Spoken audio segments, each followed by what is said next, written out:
Hai kids, bertemu lagi dengan aku. Pasti kalian sudah tahu kan, di channel ini kalian bisa dengerin cerita-cerita. Cerita apa aja sih yang bisa didengerin?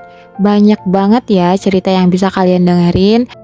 Kalian bisa mendengarkan cerita rakyat, cerita fabel, dan cerita yang kalian mau. Kalau ceritanya belum tersedia, kalian bisa komen di kolom komentar nanti biar aku bawakan ceritanya. Tapi jangan lupa untuk like dan follow channel ini. Lebih bagus juga kalau kalian ikut share cerita ini ke teman-teman kalian. Oke, biar gak nunggu lama, mari kita mulai ceritanya. Cerita yang akan dibawakan kali ini berasal dari kota Jakarta. Pasti ada beberapa dari kalian udah tahu kan? Yaps, ceritanya berjudul Si Pitung.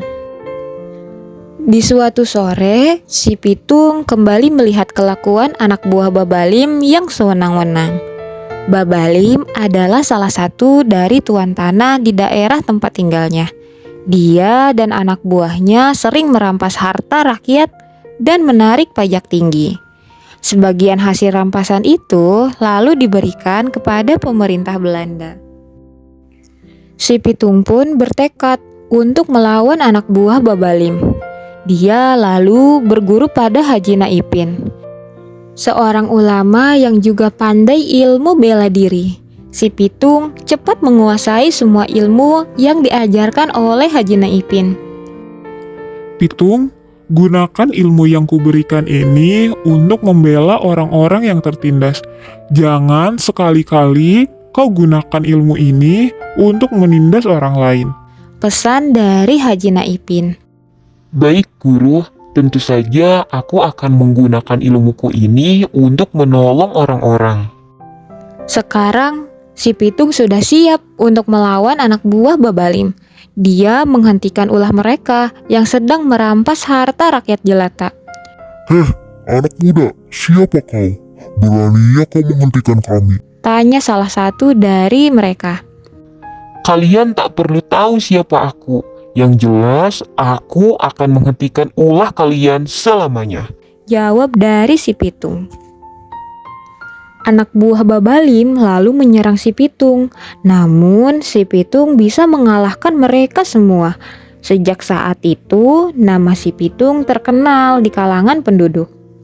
Si Pitung lalu memutuskan untuk mengabdikan hidupnya pada rakyat jelata. Dia bertekad untuk mengambil kembali apa yang sudah dicuri oleh tuan tanah dan mengembalikannya kepada rakyat.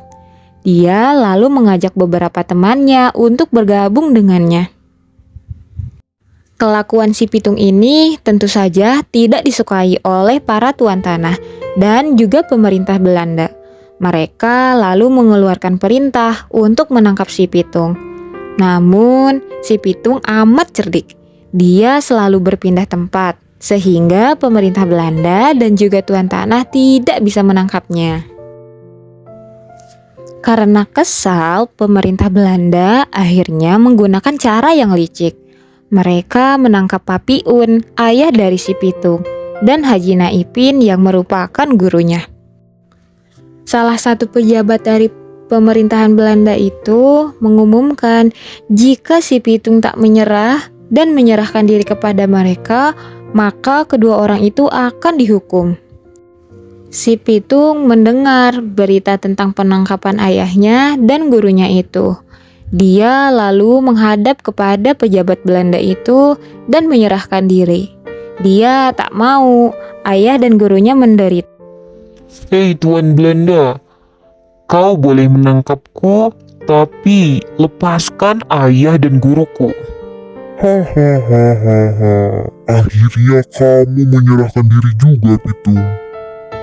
Ya, tapi dengan satu syarat, yaitu kamu harus melepaskan ayah dan guruku. Baik, memang itu tujuanku. Tujuanku adalah menangkapmu, bukan ayah dan gurumu itu. Heh, Pitung, Kau telah meresahkan banyak orang dengan kelakuanmu itu.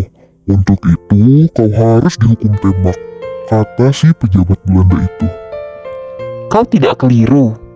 Bukannya kau dan tuan tanah itu yang meresahkan orang banyak. Aku tidak takut dengan ancamanmu. Jawab dari si Pitung. Pejabat Belanda itu sangat marah mendengar jawaban dari si Pitung. Dia lalu memerintahkan anak buahnya untuk mengikat tangan si Pitung. Ikat tangan dia. Setelah tangannya diikat, ternyata pejabat Belanda itu benar-benar melaksanakan ancamannya. Si Pitung dihukum tembak. Hidup si Pitung pun berakhir di ujung peluru. Tetapi kisah kepahlawanannya tetap dikenang. Si Pitung, si pahlawan rakyat jelata. Tamat. Terima kasih karena telah mendengarkan cerita kali ini. Semoga ceritanya bermanfaat dan bisa menjadi pelajaran untuk kalian semua. Semoga kalian bisa mendapat nilai-nilai positif dari cerita ini. Sampai jumpa lagi di cerita-cerita selanjutnya. See you.